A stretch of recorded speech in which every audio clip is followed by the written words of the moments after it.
I called you that too. Yeah, I was like, yeah, I'll be there, buddy. Kara's message did have 3 PM in the text message.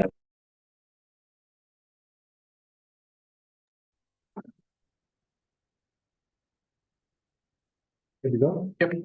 Okay, we'll call the meeting to order. And we will do the pledge of allegiance right now. Robert? Sure. Huh? Right hand over your heart, pledge allegiance. To the flag of the United States of America and to the republic for which it stands, one nation, under God, indivisible, with liberty and justice for all. Thank you. We'll go on to roll call. Director Robert, I'm here. Director McMillan is absent, Director Vila, Here. Director Waters is absent, Director Quady. Here. We have a quorum and I will adjourn the open session to close session. Do we need to do public comment before we, I was gonna cut it off there. okay, and do public comment We'll after? do it, yeah. Yeah, we'll do it after, makes sense, yeah. It's just not where it is on the agenda. Want to make sure we're.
Okay, we will reconvene the open session.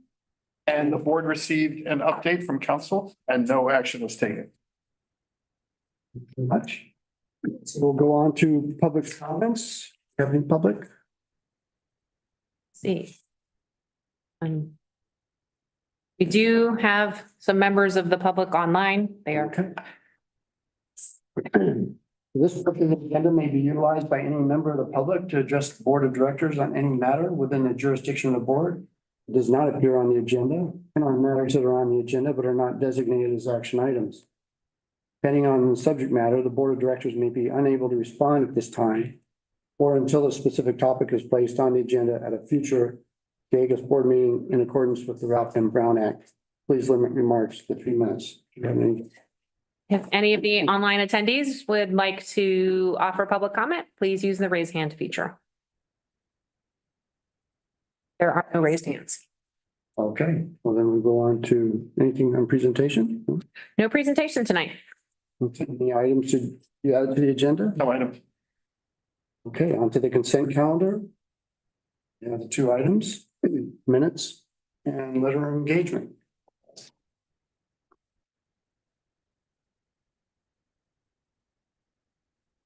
Any discussion?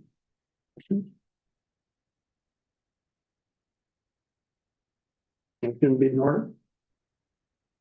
Move approval of consent calendar. I'll second. Give me to it. It's been first and seconded, roll call vote. Director Robert, Yes. Director McMillan is absent, Director Vila, Aye. Director Waters, Aye. Director Quady. Aye. Motion carries. Action items. Okay, so we'll to the established list of approved activities for board member attendance. Administrative Code, Section 2.116. Okay, so the purpose of this item is to provide some additional clarification about what meetings are approved for board members to attend under the admin code. The section that President Quady just read out refers to participating in activities related to the district's mission and purpose with prior approval of the president or the board. What's become clear as we've been, as finance and others have reviewed board member timesheets for payment for meeting attendance, is that that is pretty vague. And in fact, the way, if you were to strictly construe the way the admin code is currently written, the board members wouldn't be authorized to attend AWA unless you're the AWA rep, or CSDA unless you're the CSDA rep. And I don't think that's the intent, and that isn't how we've been interpreting it, but that we felt it was beneficial to provide additional clarification so that there isn't any question. So it's very clear that these kinds of organizations that the district participates in routinely don't require special approval by the board if you want to go to AWA or VCCSDA or some of these other entities. Now, you will note that in the board packet, there are two separate lists. There's a longer list and a shorter list because there were different opinions on, I sent out a fairly long list, and then President Quady proposed a shorter list that was a little bit more focused on kind of the core organizations that Calleguas typically participates in. I felt that that was an issue for the board members to discuss and resolve. And, you know, the board can choose to adopt either of these lists, create a new list. It's really up to the board to make that decision. So that's the staff perspective. Beyond that, I know you have to open to public comment and then you can have board discussion. Yeah, now do you have any public comments up there? If anyone would like to comment on this item, please use the raise hand feature now. There are no raised hands. Okay, we'll come back then to board discussion. Any discussion? Recommendations?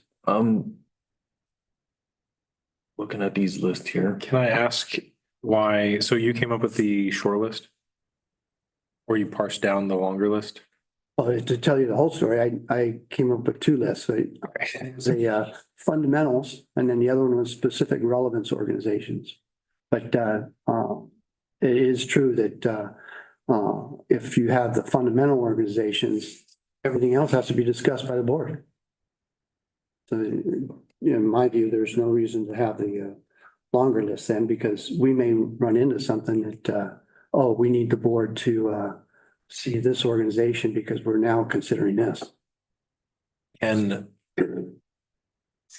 meetings outside that list be discussed and approved on a standing basis, such as VCSDA or other? Well, VCSDA is on I the, know it's on there, but things like that where, you know, we're gonna have continual engagement.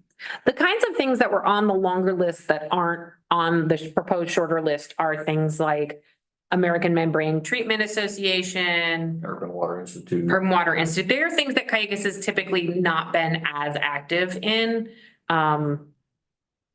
So, you know, this isn't, or Colorado River Water Users Association. These are entities that Calleguas staff sometimes participates in, that Calleguas board members have shown interest in at times in the past, but aren't part of the routine board attendance, unlike an Aqua or So VCSDA.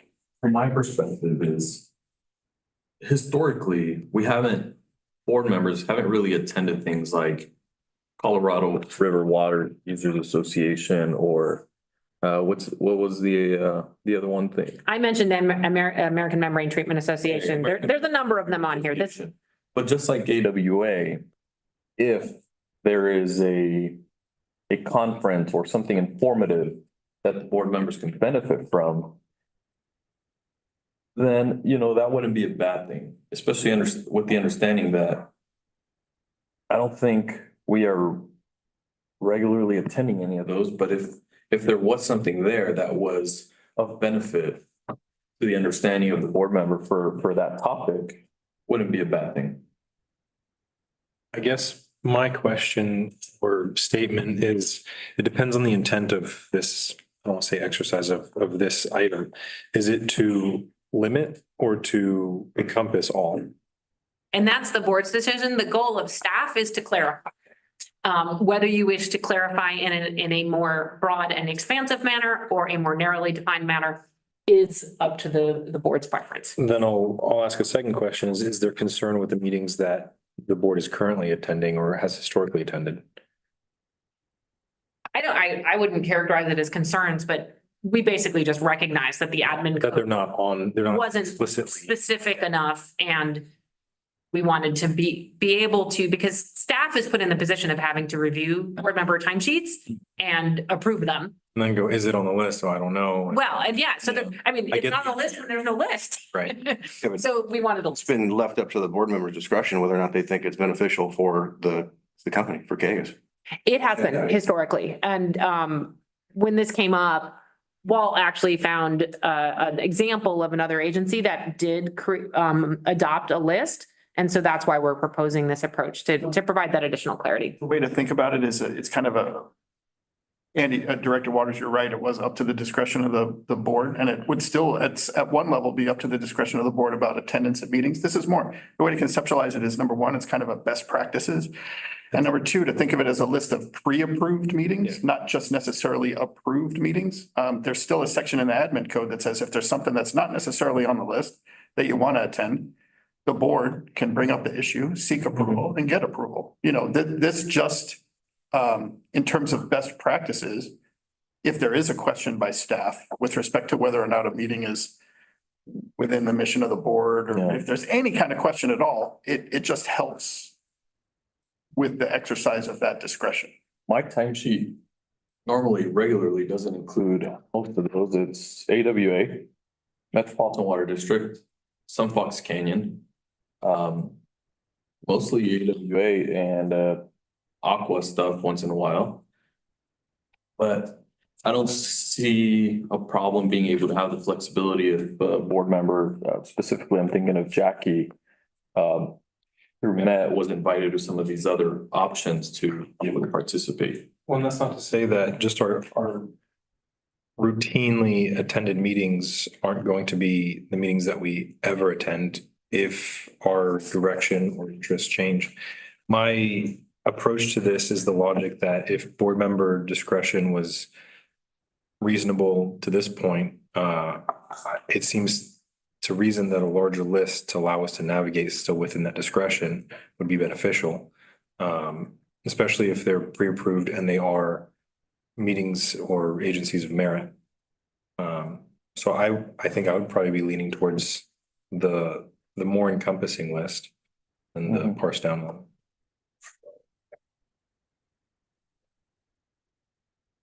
I'm fine either way. I mean, there's agencies on here that I've been on the boards that I've never put on my time sheet. I mean, But if there are agencies that are of value to someone enough to put on this list, then. And then anything else we could discuss? But there will continue to not be a recognized assumed list. There is list one. I'm, No, in other words, board discussion will occur if there's something of interest. For example, if CASA came up with a subject matter that triggered Calleguas's interest, California Association of Sanitation Agencies. then we would actually say, hey, we have an interest here, we want to go. Of course, board discusses it and they'll go. yeah, and I Unless like, it I comes like up Walt's. right, unless it comes up in between meetings, I like, Interesting point. because that's happened before. Well, it has. And the president gets trapped into when somebody has something that occurs before a board meeting can occur. is that something that That the happens. president could say, okay, well, until the board meeting, can we designate that approval? Right now, that's what the admin code actually, well, the admin code says, it doesn't specifically talk about in between meetings. It just says that if a meeting is not on the approved, or in this case, we're going for the pre-approved list, it is subject to the approval of the president or the board. And in between board meetings, your only option would be to seek approval from the president. Could you seek approval after the meeting, during a board meeting, before it's captured on the time card? Yeah, That's the hope for process. You could go and say, well, probably fine, then we discuss it and everybody's okay with it. That's kind of ratifying, And accept. ratification by the board of a a change. Except when they're- It does mean that someone might be at the risk of the meeting not being counted as one that you get paid for. And Well, also some of these meetings have fees. yes, that is correct. And so So the careful. intent of this language is to cover both any sort of registration fees that would be associated as well as the cost of the per diem payment to the board member for attending the meeting. But by the analogy that these are pre-approved meetings, would that negate the board discretion ability to go to a meeting that they feel is important to our mission? No, you would still be able to come to the board for it. Right, but you'd have to go to the board, whereas currently we're going based off of individual board discretion, board member discretion, right? So this would transition from individual board member discretion into board discretion.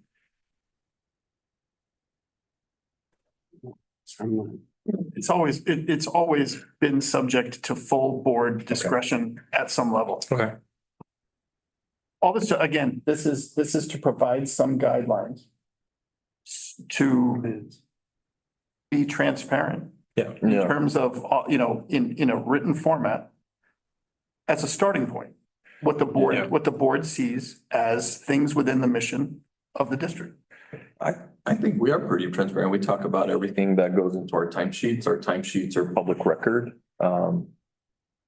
That's transparency to me. I mean, if we weren't on these meetings and, later going through meetings attended, then that wouldn't be transparent, but quite the opposite. I mean, that's not really efficient.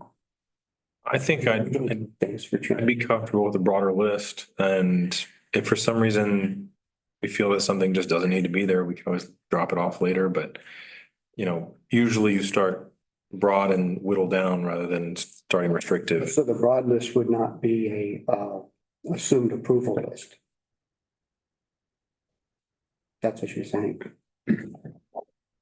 Broad list would not be an assumed approval list. So in other words, if you want to go to American Water Works Association, you need to bring that to the board. That's on the longer list.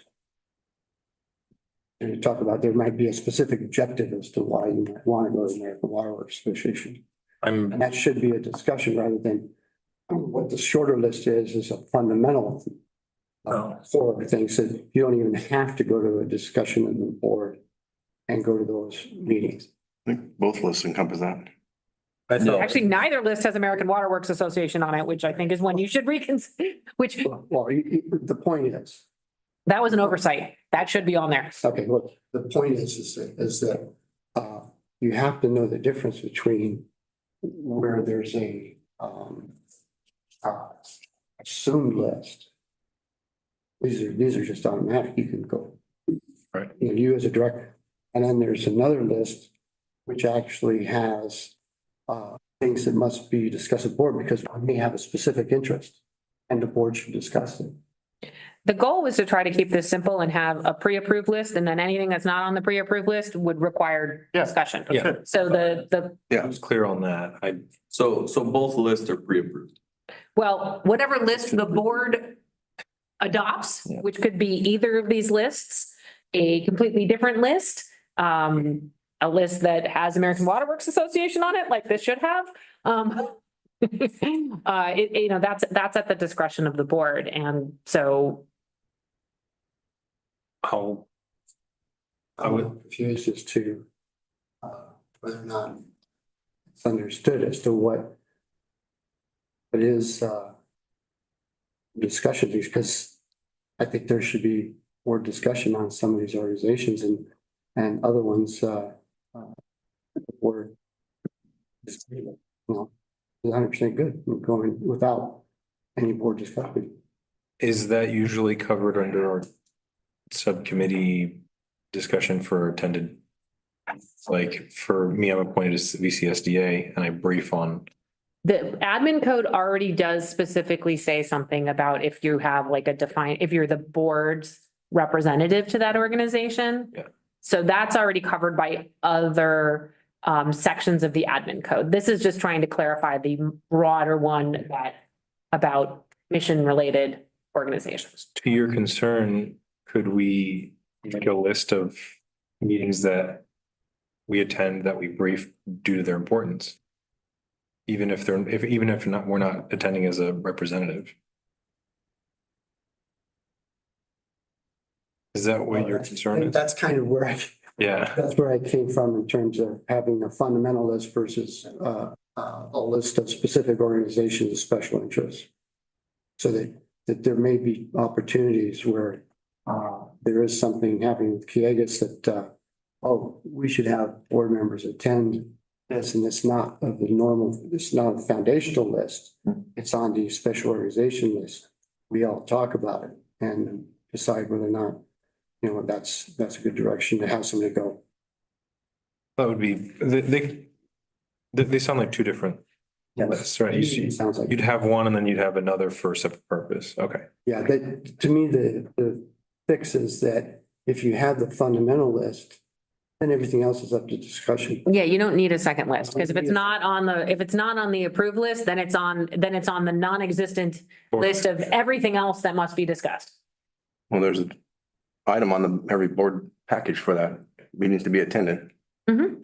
So if you think it's in the interest of the company to go to Parks and Recs of Simi Valley to talk about water use, then you discuss it at the board meeting. And if Walt says it's good, then. I don't think Walt wants to say that's good. I think the board needs to. I get the spirit. Yeah.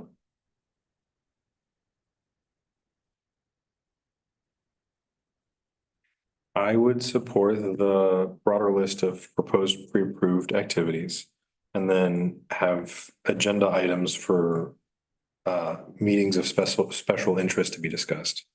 Can I ask that if this is what passes, that American Water Works Association be added? Because as I said, that was merely an oversight, The American Water Works Association be added. because that should have been on here. In Parks and Recs, Our Parks and Recs. Yeah. I would add them on there considering their.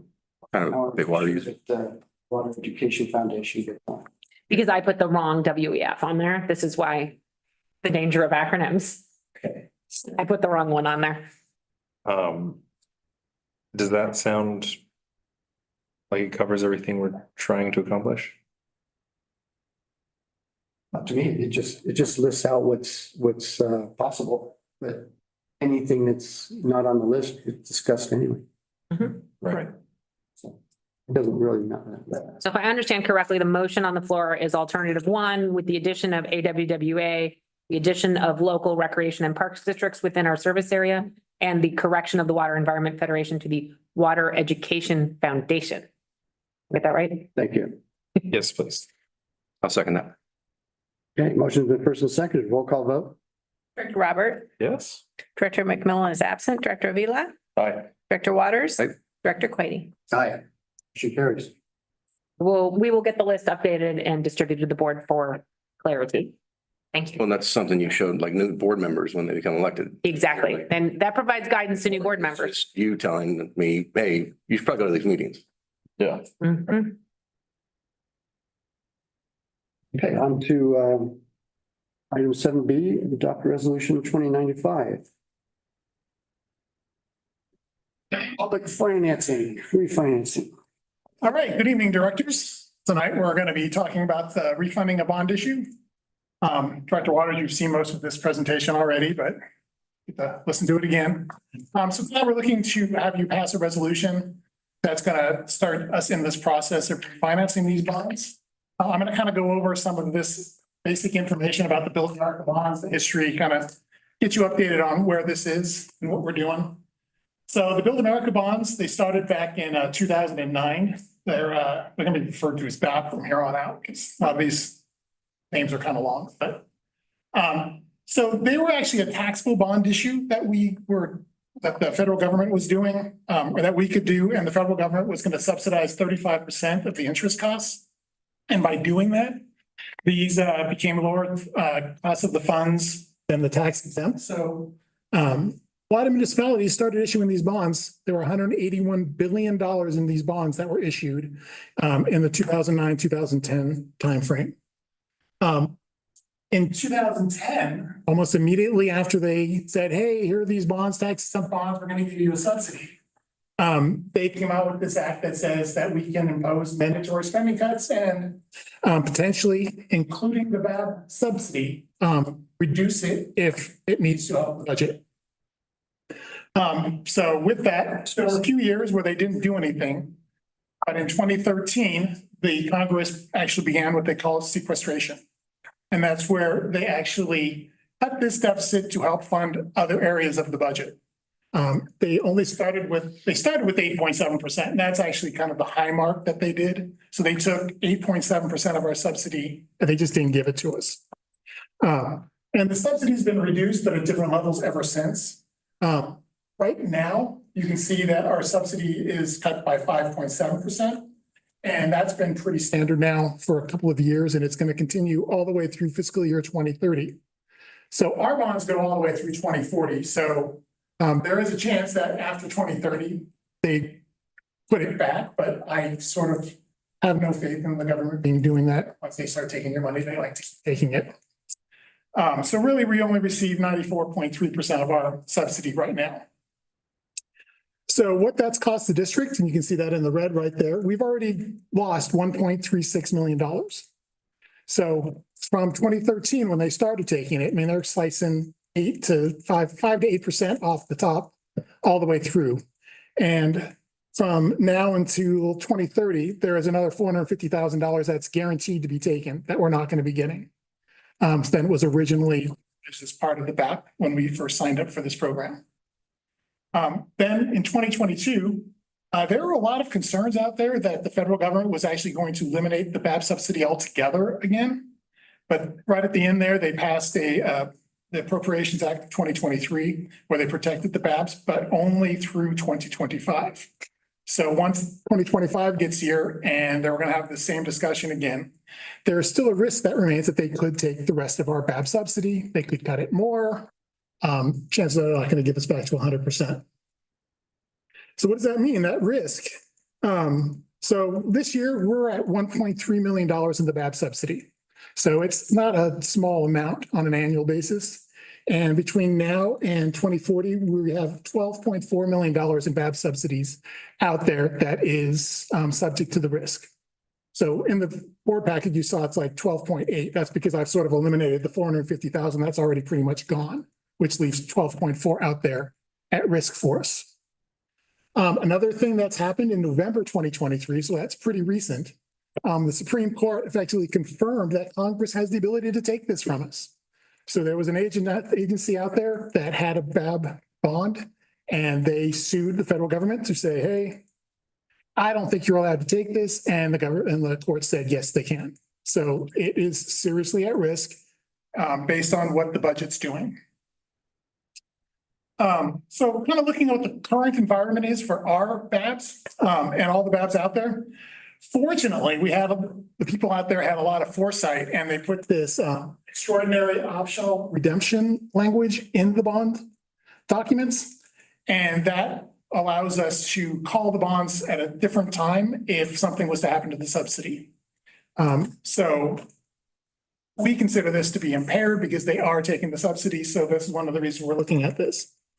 As early as 2013, as soon as they started doing the sequestration, the agencies around were already starting to try to refinance these issues because, they took 8.7. They didn't think it was going to go less, which it did, but they're still taking the money. So there are a lot of agencies that have already started to look at this refinancing these kind of bonds.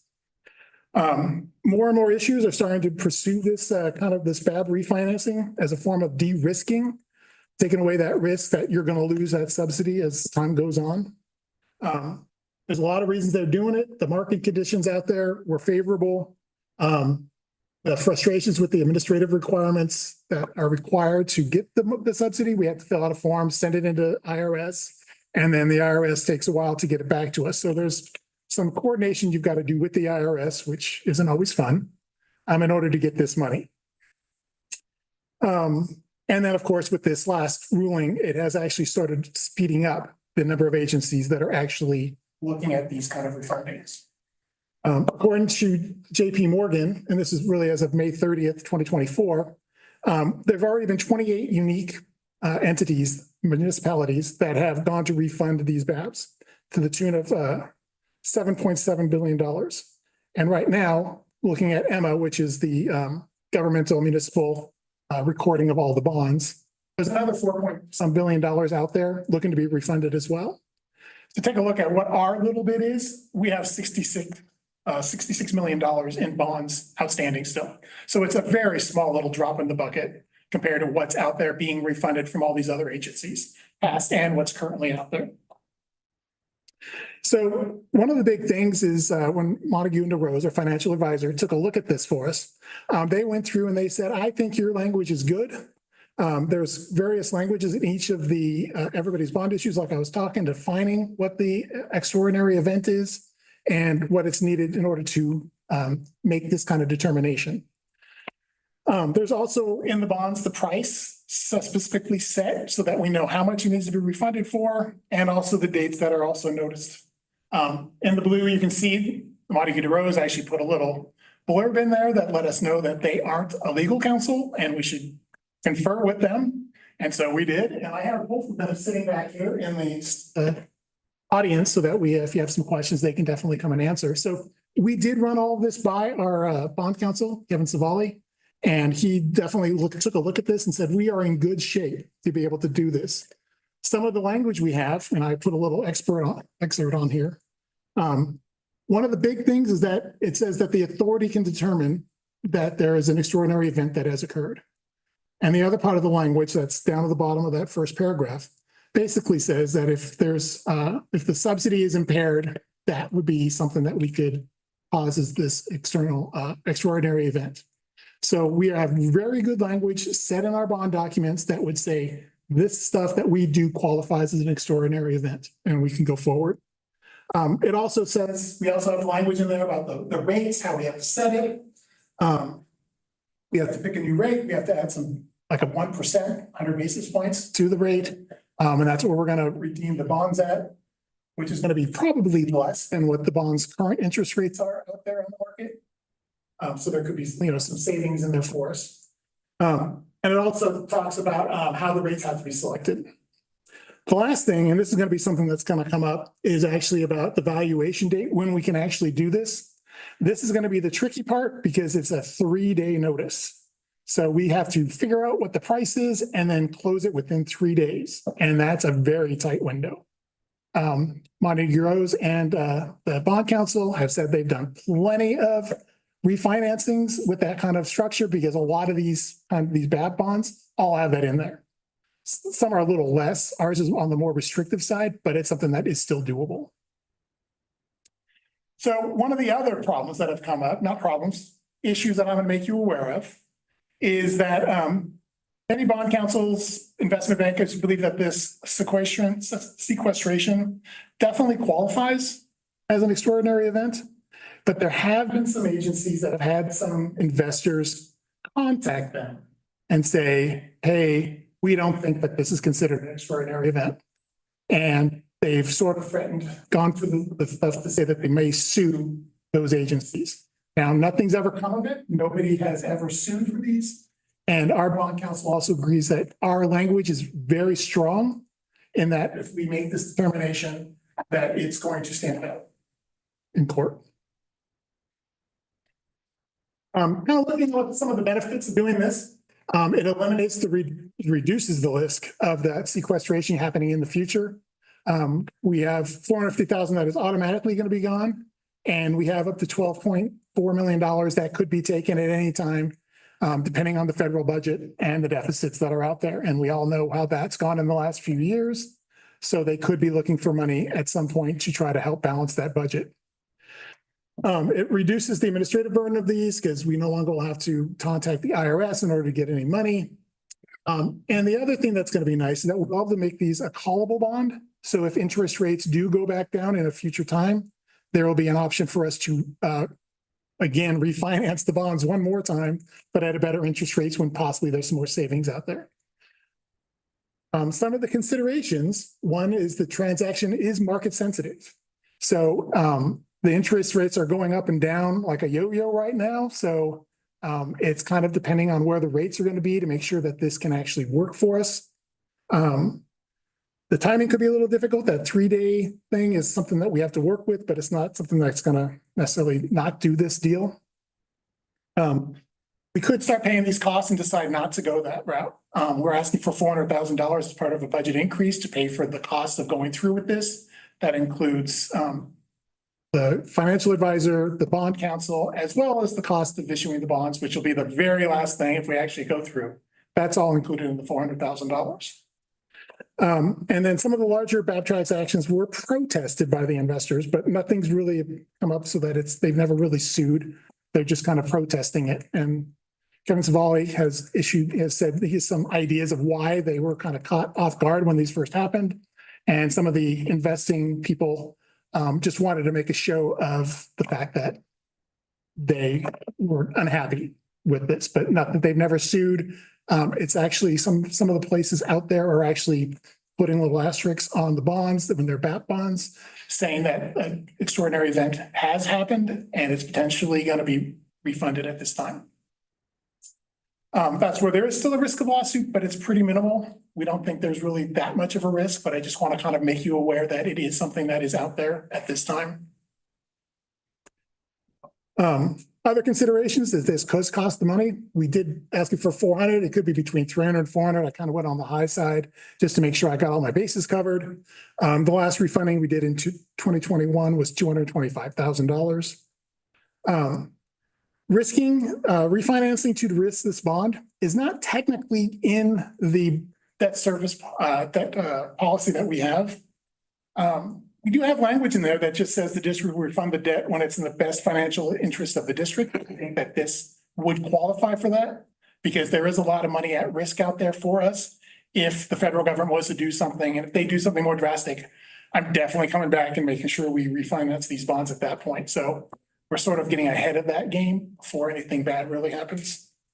The current refunding is currently not actually saving any money. So normally when we do these refundings, we are looking for savings in order for us to do this. This is not really one of them. We're trying to do more of a de-risking refunding here.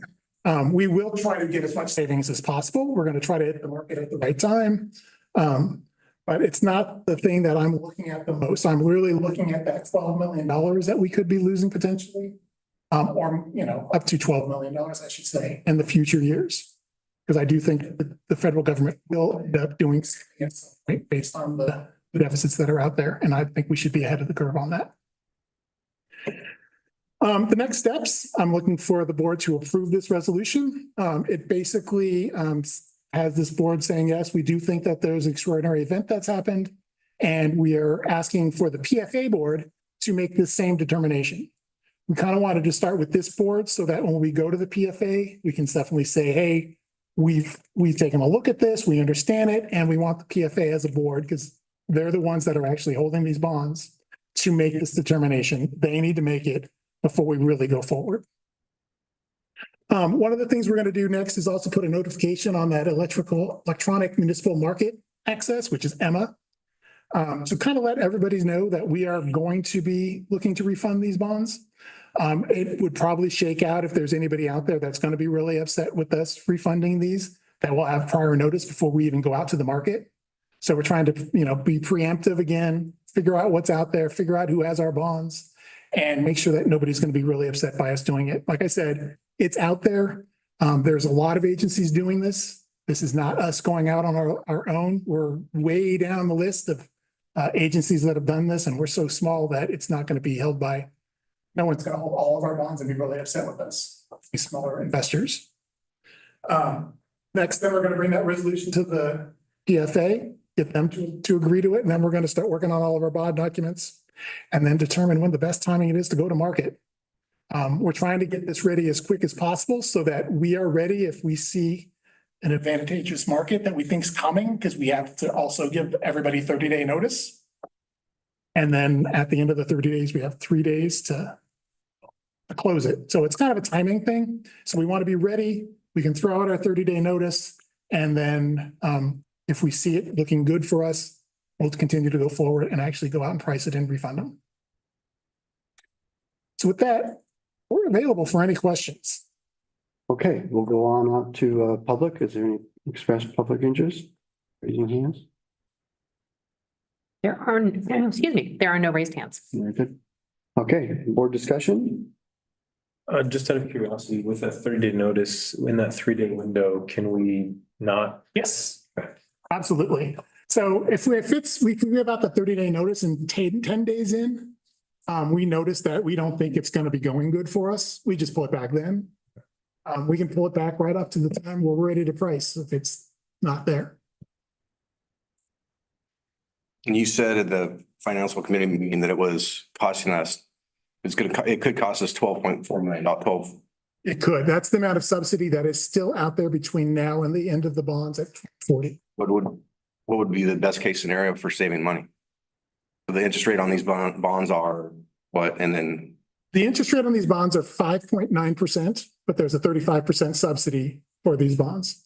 The interest rate right now, I think we're looking at about 5%, which is why the new bonds will be 5%, which is why there's not that much savings right now. the savings. Yeah, that's where we try to get the savings. So if savings isn't everything, I mean, I may do this if we're not saving money because we are going to already lose $450,000 by 2030.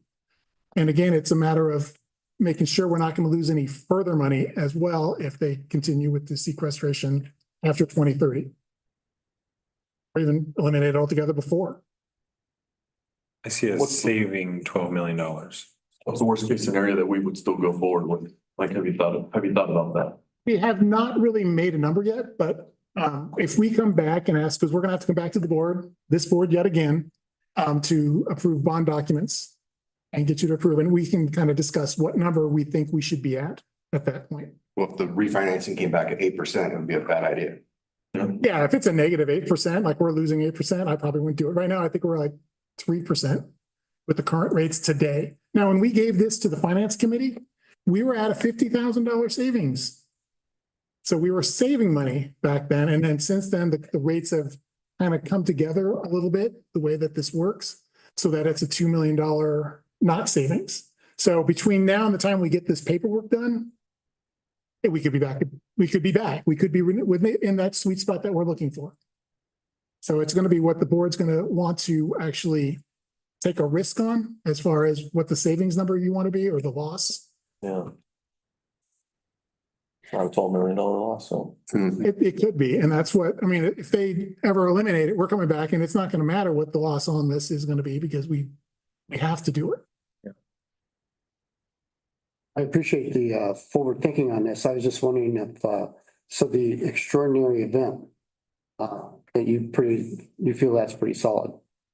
I do, and I can have Kevin Savali come up here and tell you about it too, because he's the one who's interpreted all the language in the bond documents and has written many bond documents. Yeah, and we just did, I know that number's 28 because we've done a couple since that May 31st date of these sorts of transactions. Yeah, that Indiana case that was mentioned is an important one because one of the reasons why they were initially controversial is that the holders of the bonds, particularly in that University of California deal, was $1 billion deal. And a lot of the large funds were big holders of the bonds. And as Dan said, the sequestration occurred in 2013, but there really weren't very many redemptions under these provisions until last November. So they were kind of caught unawares and were holding the bonds in their portfolios at higher rates or higher values than they were redeemed at. So that's what caused quite a bit of the controversy. And because, again, so they actually threatened litigation in the University of California deal, which we were not involved in, but it was in the, it was kind of big news in the municipal bond world. Now, no lawsuit was ever actually brought. There was a threat of a lawsuit and that deal closed much earlier this year. Now, the bonds are generally being held, which we understand from municipal advisors and underwriters, being held on the assumption that the bonds are subject to redemption. So the surprise factor is gone, and this is speculation. This isn't sort of a legal view. We sort of, the industry sorts of things, well, the bond firms, the bond law firms and the municipal advisors and the bond underwriting firms say, well, now the market sort of has absorbed it. They know it's out there. It's not a surprise anymore. And hence why most of them have gone down without any negative bondholder reaction at all. No complaints, no letters, nothing. The vast majority of them. But so to me, the extraordinary event is the fact that the bonds are, for lack of a better word. The subsidy being lost, yeah. Exactly. The subsidy being reduced. And the argument, the early arguments were made is the sequestration process that Dan described. It was very unique. So people matching the words up in the indenture, which were written in 2009 when the concept of sequestration didn't exist, comparing that to this, did sequestration fall within the exact words? And that was the initial sort of swirl surrounding it. But I think it's fair to say there's consensus that they do the words including the wording you have does fall within the sequestration. So it sort of lines up. And again, it's important, as Dan said, your language says the authority determines, which is actually an important thing that because some of the language just says it shall have occurred. Doesn't say who gets to say if it occurred or not, but your bond documents actually say it's an authority determination, and it's certainly reasonable for the authority to make that determination. That's why the resolution you have in front of you is not you making the determination, you expressing your view that it's available to the authority and asking the authority to make it. No, we can't guarantee you won't get sued. I mean, it's just, it seems unlikely. We believe you have the right, it is our view that you have the right to proceed and the authority has the right to proceed, but we can't, of course, guarantee that there wouldn't be litigation. And nobody sued over a significantly higher bond. Yes. Just a University of California case. So if the big one slips through and nobody goes after it, there's no promises, but the likelihood is that they wouldn't chase down a much smaller number either, because it's not worth. You had large, picking up on Walt's point, you had large funds with large holdings in that transaction who have sort of the legal firepower, so to speak. Not that it matters now, but in 2009, I think it was, when they talked about removing the whole 35%, weren't a lot of people thinking about this? I think the rate, first of all, the case that occurred at the end of last year sort of gave a lot of additional comfort. And number two, it had to do with the relationship between tax exempt rate and taxable rate. So it's sort of more recently where the financial interest rate conditions lent themselves to doing these transactions. So I have a question about I'm grateful for the calendar here that you have at the end here. And I was just wondering, is there a Fed impact in here? Fed? In other words, are you gonna have a meeting inside this window? Any impact on the bond? Oh, like the Fed meeting and like up the rates? Yeah. A lot of this has to do with the difference in the rates between the taxable and not and tax exempt bond market. So it will have there could be some savings that may be generated because all of the rates will go down. But really, we're looking for the difference between those two bond rates because the BAPS is a taxable rate bond and we're going to refund it with tax exempt bonds. So that's kind of how we make this work.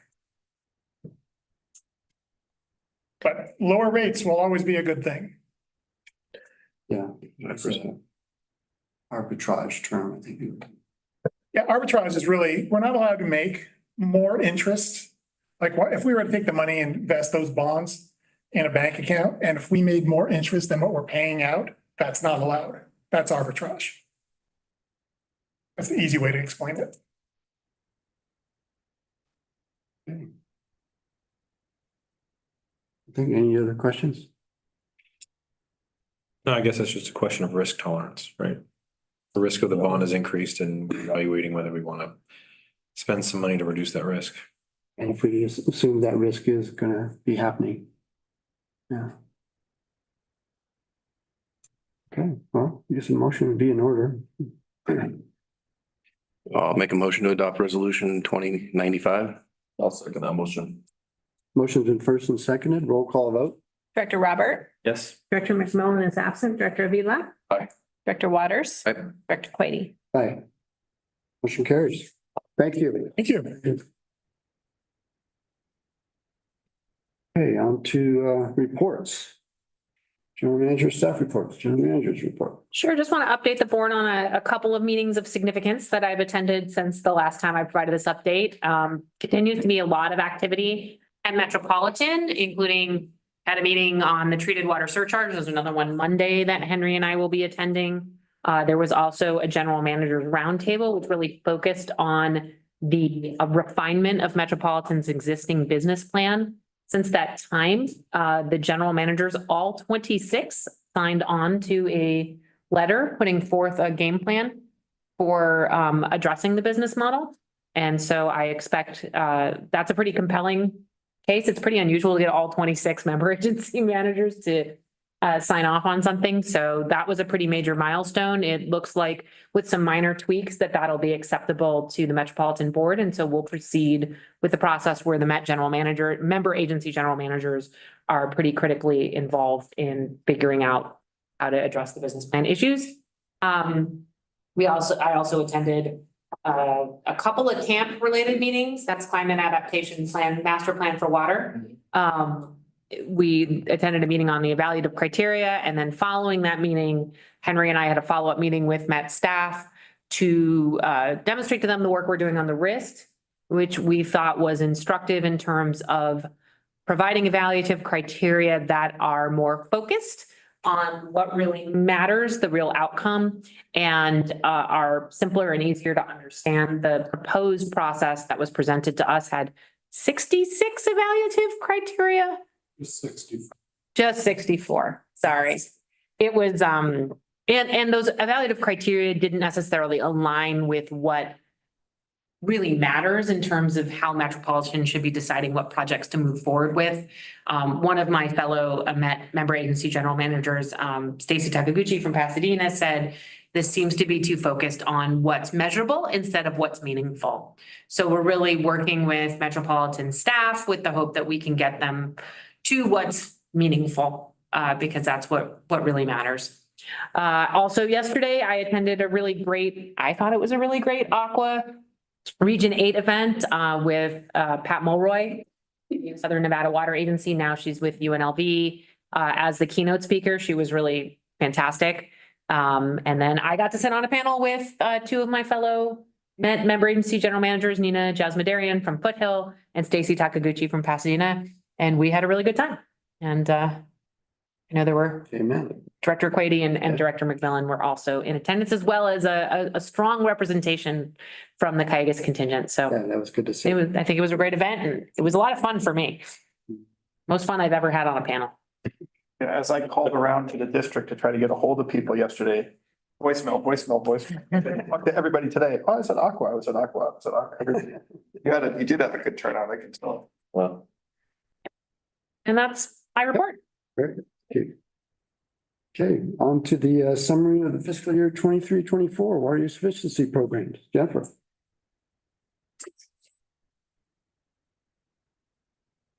So this is an annual report that's given to the board on what's going on with water use efficiency. I think Jen, since she joined us in January, this is her first opportunity to present this material to the board. Yes, it's a pleasure to have the opportunity to go through the different programs and provide just some background, of course, on the water use efficiency programs, how they're structured, the funding that's involved, and see the activity that happened in the last fiscal year.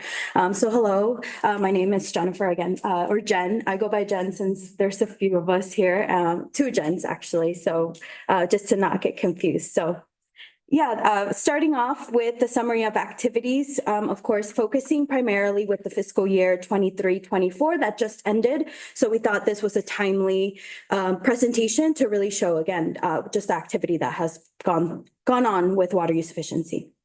Oh, yeah, I think I can do that.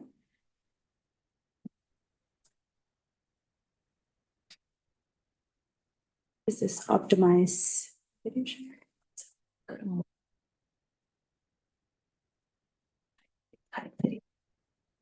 Should also be one.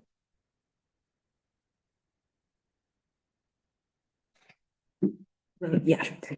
Thank you. Awesome. Great. So the overview for our water use efficiency programs that I was speaking or will speak about today is first the participation in metropolitan regional programs. Again, providing an overview with that. Moving on to partnerships with our purveyors, the involvement that they had with the different programs, then Calleguas sponsored programs, and then really providing our kind of looking ahead for the new fiscal year, which we're already into.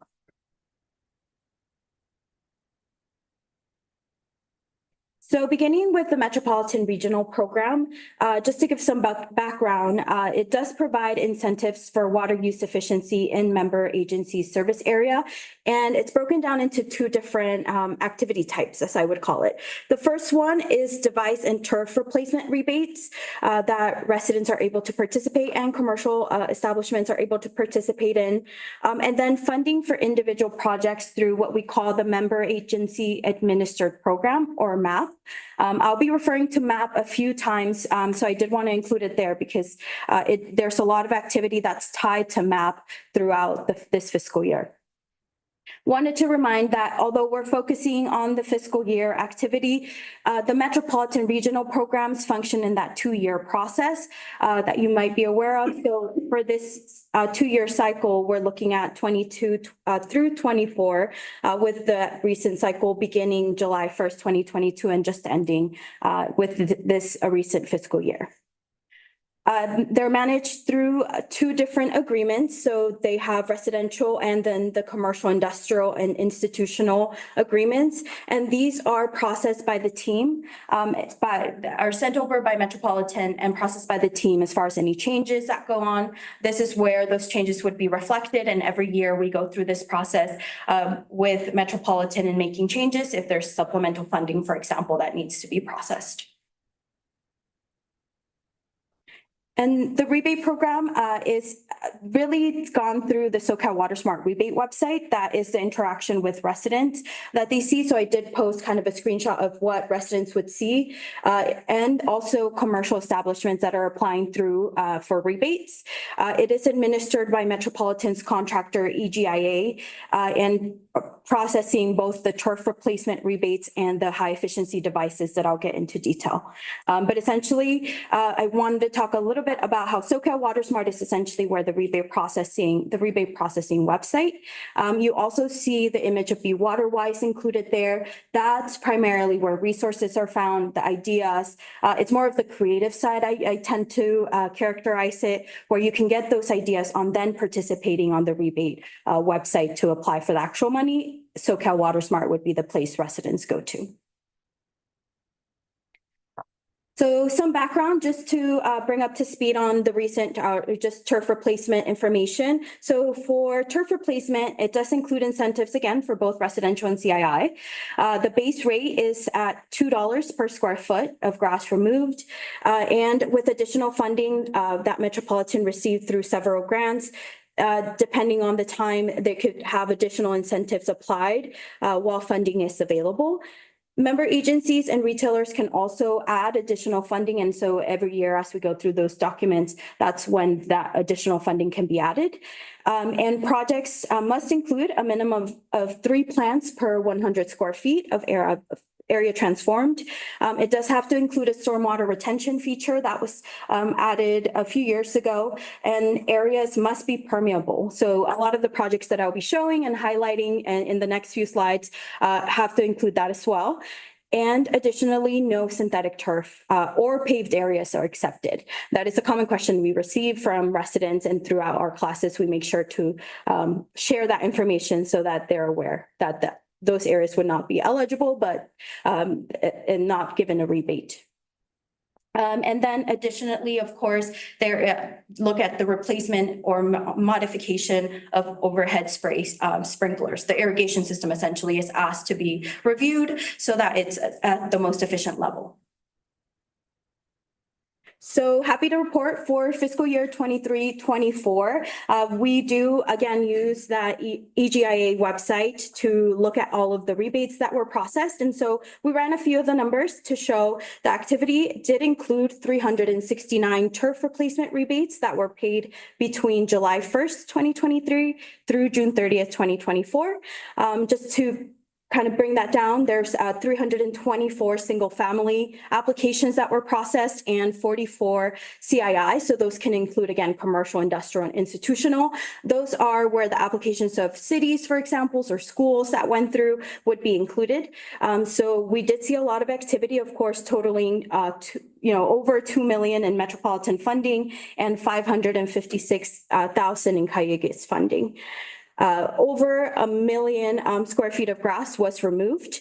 With the average of residential projects, wanting to see kind of what the sizing of residential projects was, we did average that to around 1,500 square feet for residential projects that were going through the system. Water savings associated with that is 146 acre feet per year of water saved. And I did want to highlight the picture on this slide. Essentially, the first project that I'll highlight in today's presentation for turf replacement. It did happen in Simi Valley and it was 2,038 square feet. This is, of course, just a picture of the front yard, but it also included portions of the backyard and they received $6,114 in rebate. And so I tried to look through a lot of the system to highlight some of the best ones. And this one, of course, with some grown in plant material so that you're able to see kind of the options that residents are able to take through these projects. Next, we included the turf replacement activity mapped out for you to see really where all of those applications were found. And so with the 369 that went through this fiscal year, just including where those are located. And of course, some are overlapping, so you might not be able to count all 369 in that picture, but it was really encouraging to see those all mapped out and just see the level of activity that could happen in 1 year. And again, reminder that these are all paid out. So those are the ones that went through the whole steps of designing, removing grass, and then eventually, of course, receiving their check in the mail. Another one I wanted to feature is, of course, an HOA. This was Casablanca HOA, a common area in Simi Valley. It transformed 51,430 square feet of grass. I should have included it before picture because it was quite impactful, but I wanted to highlight more so the work that was done afterwards. And they received really the full amount of rebate that a commercial property can receive since they would go through the commercial side of this program at $150,000 for their rebate. The next one I wanted to show is the commercial project and a commercial project in Oxnard. It actually had the name associated with Costco, but I just left it as commercial project there. But they transformed 49,936 square feet, and they received a $99,000 rebate, and wanted to show again the before and their planning, which was actually really encouraging to see kind of how they use the Google Maps image to then again re-envision the area for those areas that what we would now call non-functional turf, areas of grass that are not really used for recreating, are just in those median areas of entrance points. And so they're really kind of a step ahead of removing those areas that we're considering non-functional turf. The next one I wanted to highlight was a residential project in Simi Valley, again, including the before and after here. This is a front yard for a property, and they've transformed 3,726 square feet. They received close to a little bit over than 7,000 for their rebate.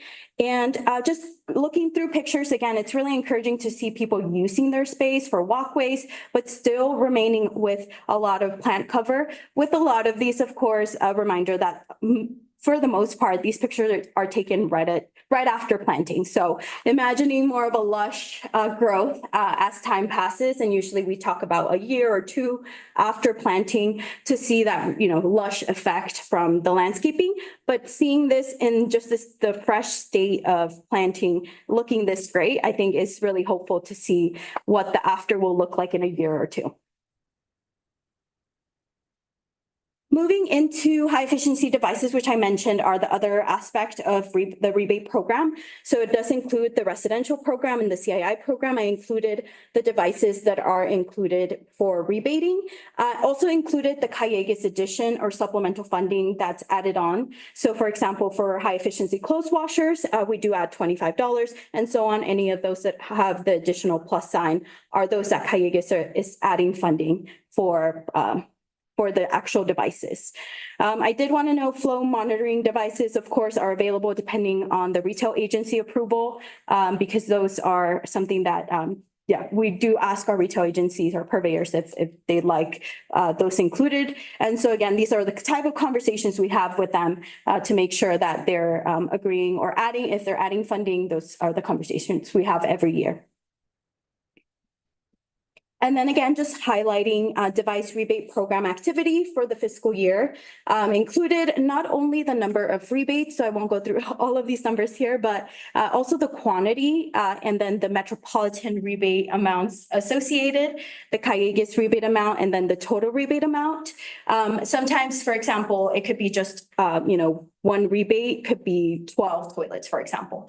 So just wanted to include the quantity as well to show, in total, there were 905 rebates that were paid out.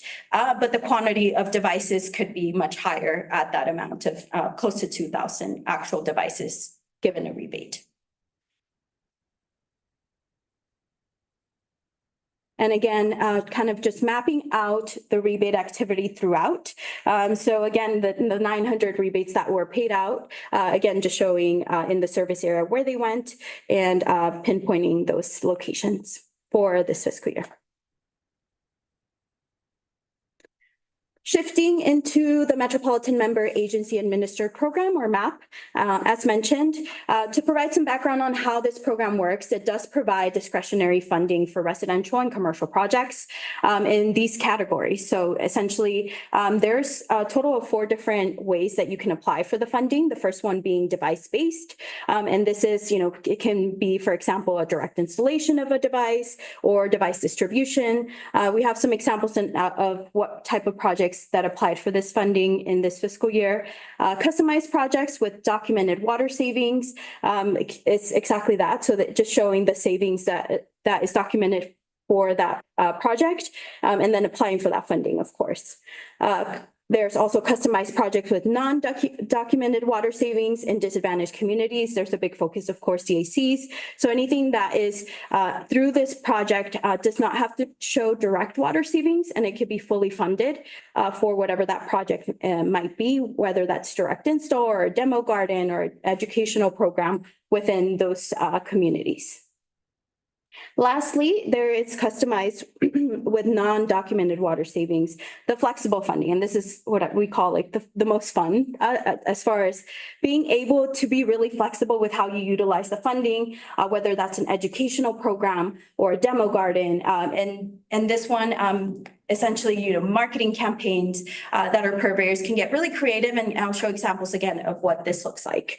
Wanted to point out that there were additions, of course, public agency projects. There were the municipal leak detection program that was added recently, and then the emergency water conservation program that included projects from June 2022 through June 2023. And there was a lot of activity from our purveyors in that section as well.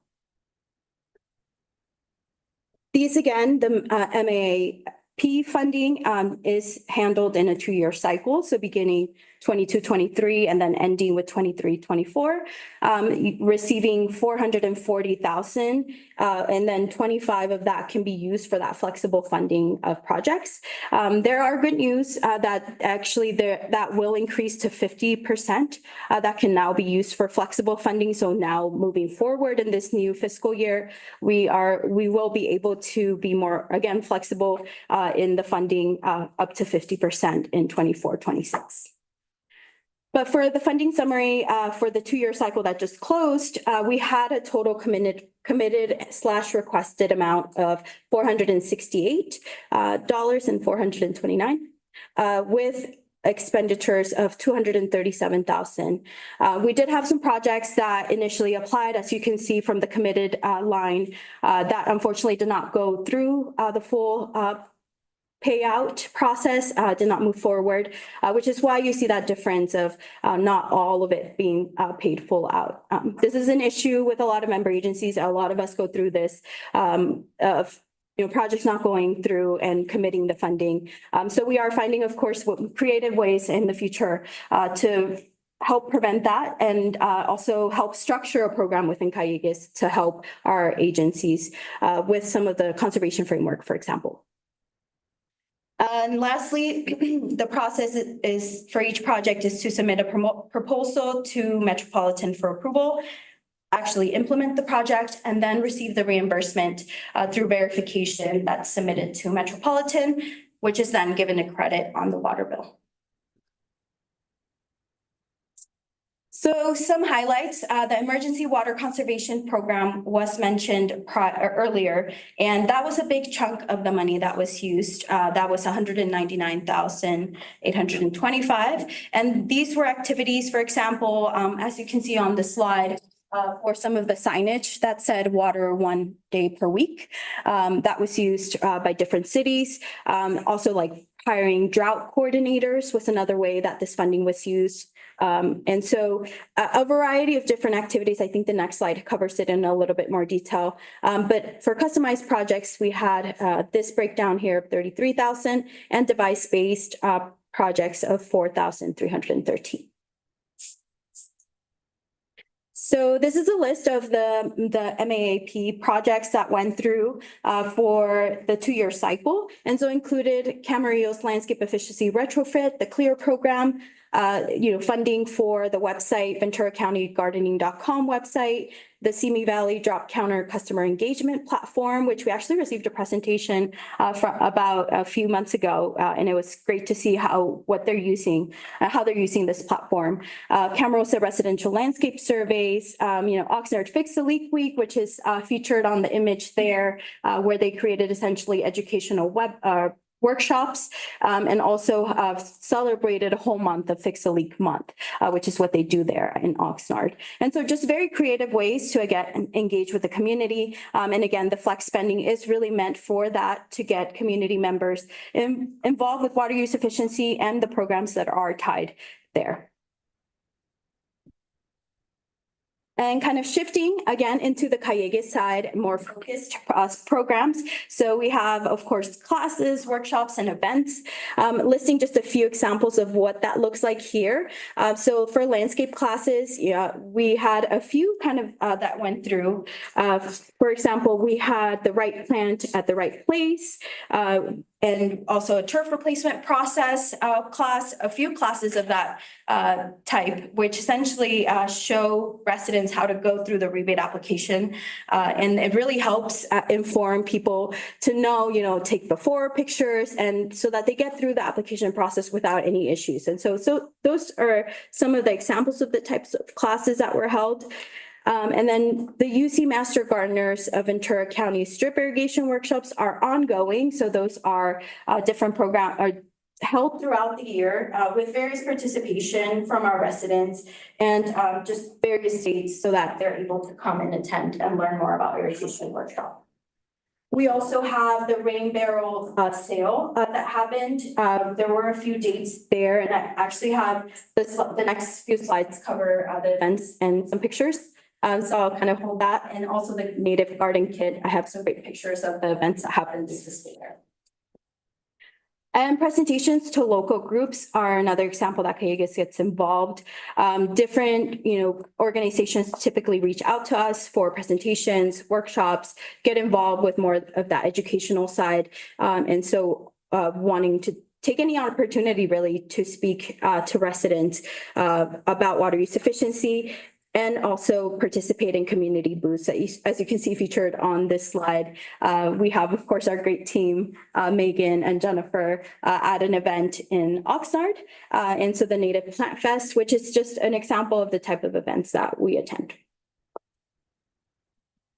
These are the pictures I promised for rain barrel events. So just highlighting the dates that happened for the fiscal year. We had October 7th, 2023, 162 barrels that were purchased. December 9th, 140 rain barrels that were purchased, and a total of 302 rain barrels distributed between those two events. So you can see that our parking lot was created into kind of a distribution center for different types and colors of rain barrels, because then residents are able to apply for the rebate after purchasing the rain barrels here at the site. So it's a really engaging way, again, for residents to have the access to the rain barrels if they're interested in either maybe integrating them into their turf replacement project or just having rain barrels on site. And so you can see them being loaded up in cars there on the the back. And so, yeah, they can pick up those and come through, and we'll have additional ones, which I'll talk about in our looking ahead slides. Next, the Native Garden Kit Program. And so just wanted to include the dates of when these happened. And so, of course, 77 kits distributed, October 21st. October 28th, we had an additional 74 kits distributed, with the last distribution date on March 2nd, of total of 29 kits that were distributed on that day, for 180 kits, which were actually made of 10 plants per kit, which is how we reached that 1,800 total plants that were distributed. And so the pictures highlight, of course, Maya and again, Jennifer, holding the plants that were then organized into the boxes and given away. You can also see them in the other picture, loading them up on the back of cars or trucks. And so people were able to get this full kit of native plants that then could be integrated into their garden.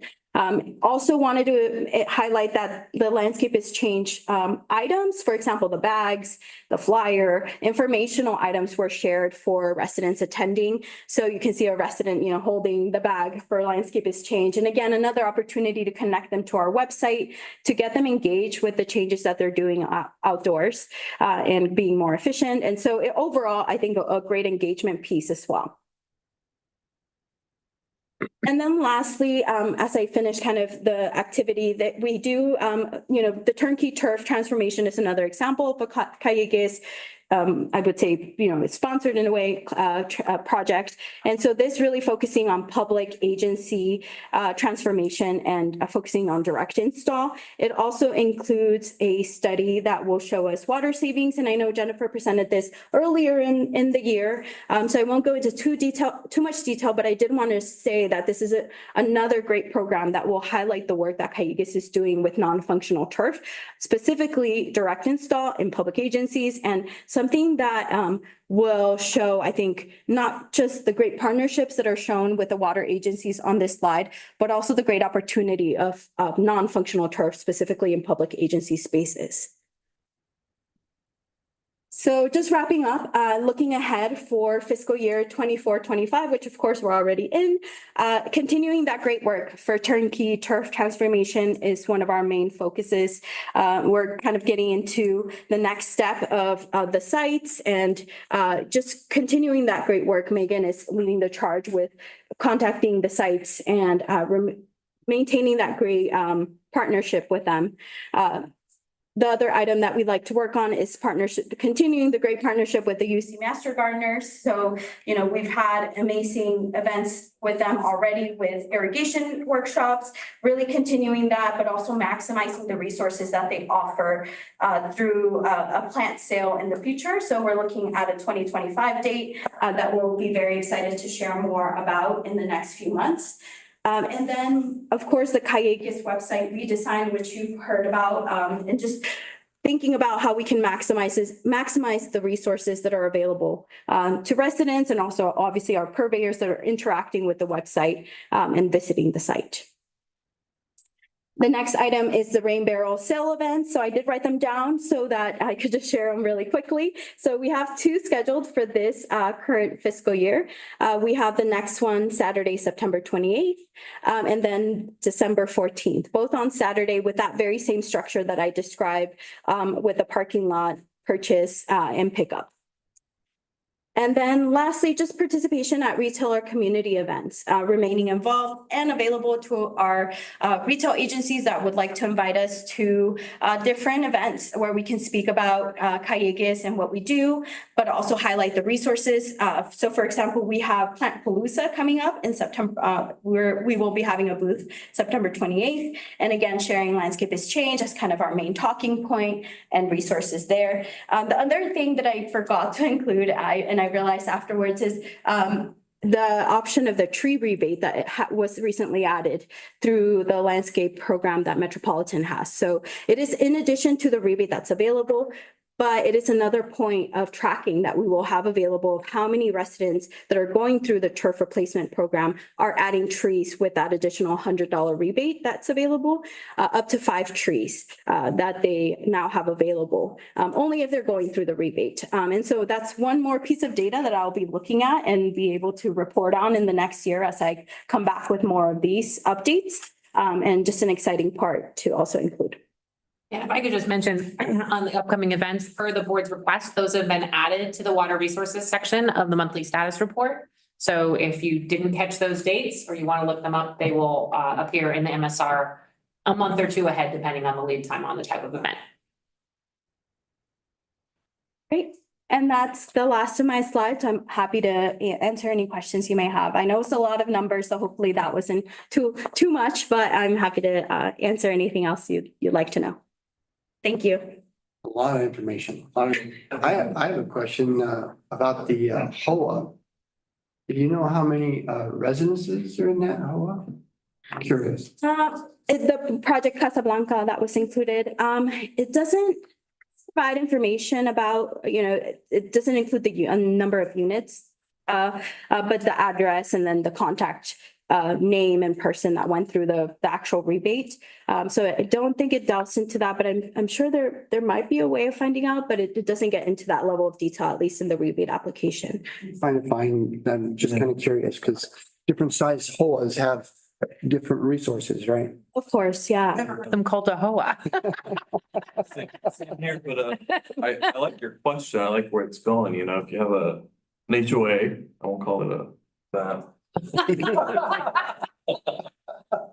You have a community of, 100 homes and you have a community of homes. So I see that. It was, I'm a numbers person, so I appreciate all the numbers, and it was interesting to see, to quantify the level of benefit to the community that this all has been. I also really appreciate that the events to deliver those items were also used as promotional locations and times for really pushing the landscape has changed and all that. So very, very well done on all that. And then I guess my last question is, are those native plants in the picture around Lake Board? That's a good question. Their type of lupin, isn't it? So I'm looking towards, Jennifer is our resident biologist. Those look like a purple lupin. Lupin. Yeah, those are, yeah, the lupins are. There's a lot of non-natives kind of hanging out underneath, but. Very cool. Very good. Thank you, Thank you, Jennifer. Jenny. thank you. Thank you. Okay, on to the water use and sales report. This was some.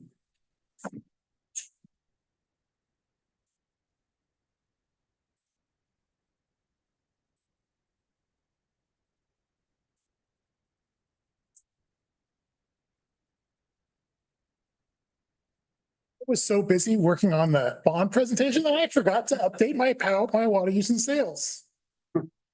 I have no presentation tonight. Oh, I forgot. it's in the board package. It is in the slide, the papers are in the board packet. The one time I have a question, you don't have the, That's the way. I know this, District 19 only used 0.2 acre feet of water. which one? District 19? Possibly.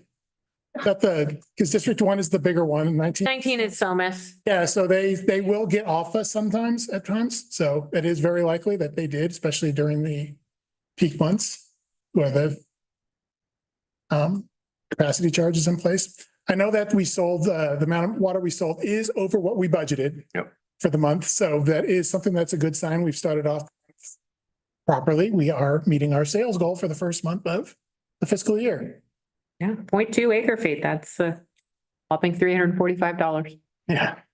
Wasn't very much. No, the bill was like 4,000, wasn't it? Okay, water scale. Yeah, that includes RTS, CRC. Yes. And other things. So yeah. The water sales, the volumetric rate alone is $345 and 52 cents. So yeah, they must have just been pumping a lot of groundwater. Their wells must all be up and running and must not be having any challenges with iron and manganese that require blending. That's all I got for you tonight. All right, well, Good. Sorry about that. Okay. Rather have you focus on the bonds. General counsel's report? Well, I mean, I usually prepare my report during Dan's report, so now I don't. Wait a minute, we got a cascade of. Briefly, I've had a chance to work on a lot of initiatives again for the district, just three of them. I've been working with engineering on some construction claims. I worked with information technology on ADA issues with respect to board meeting access and what's required. That was interesting. That's not in my everyday bailiwick of statutes to look at. And then finally, I've been working with the general manager and deputy general manager and special counsel on groundwater issues, including some of the things that were on the agenda tonight for closed session. That's just a brief update. Very good. Do we have any committee meeting reports? I don't think we do. No, but we decided to add it on here as a standing item, just so we don't have to remember to add it every time we do have a committee report. Similar to what we do with presentations and action items when we don't have one. Just keep it on there, and if we don't have any of that meeting, we'll just move right along. That's right. Thank you. Okay. Report of ancillary duties. Upper Region 8 is earlier broadcasted. We had a neat Region 8 event and a lot of Calleguas attendance there. It was very great, very great. See all that. First, Mulway was incredible. Aqua Joint Powers, no report there. Association of Water Agencies, Ventura County. No report. Ox Canyon. No report. Jackie's not here. Do we still have somebody reporting Metropolitan Water? We haven't heard Henry in a while. There has certainly been, there would have been, I can give you kind of some quick highlights. There were met board and committee meetings Monday and Tuesday. That did include the approval of the ad valorem property tax. Went through, I think, uneventfully. Mhm. Henry's given me a thumbs up. So that was probably the most noteworthy event of the Met board and committee meetings this week. On the 20th. Yes, that would have been the 20th. Good. LAFCO. No meeting since last time, but there was 3 applications received from the public to fill the public seat. So I will be doing interviews and reviews of those 3 people here shortly. Followed by the selection and then and the board meeting for the more board meeting for finalization of that. Shouldn't be too difficult with only 3 people. Good. Thank you. Ventura County Regional Energy Alliance, the meeting on 8/15 was canceled. The next meeting is November 21st. Ventura County Special District Association. No meeting since last board meeting. Okay, and directors, I guess Director Robert, you might as well start the Sure, I'll bring it back. Since last board meeting, not a whole lot. 2 metropolitan meetings, the Engineering Operations and Technology Subcommittee on the 19th, the Finance and Asset Management Committee on the 20th, and tonight's board meeting. Director review. Since the last board meeting, tonight's board meeting. Director Roberts. Tonight's board meeting. Okay, and I will do all that. Tonight's board meeting. Upcoming meetings. If I could just highlight a few things that are upcoming. They're not reflected on the schedule yet because we did schedule a Public Engagement Communications and Legislative Affairs Committee meeting for 3 p.m. on September 26th. We will also be looking to schedule a sponsorship committee meeting. Dan has confirmed that AWA's materials are all complete, so we may try to do those 2 back to back since it's the same committee members. Yeah. If that works schedule wise. So Tara will be reaching out to you on that. So those are 2 committee meetings. They will be reflected on the next upcoming meeting list, but they've just come together here in the last couple of days or hours. And I don't see on the list the Aqua Quarterly coming up on August 20th. Oh, the committee meetings. Yes, that is next Wednesday. They're having their all day committee palooza. They don't call it that. Still continuing the open session, And my Zoom closed. but Information, future agenda items. I don't have any. Does the board? Information items, written communication. Special grant. Charlotte, do you want to say anything about the? It's just the Special Districts Accessibility Act that I've spoken with your board about before, and we're continuing to support efforts to see that go forward in Congress to define special districts in federal law and thus give special districts more access to federal funding potentially. Good. Thank you. Okay, it seems like that's it. Thank you all. Thank you. Adjourned.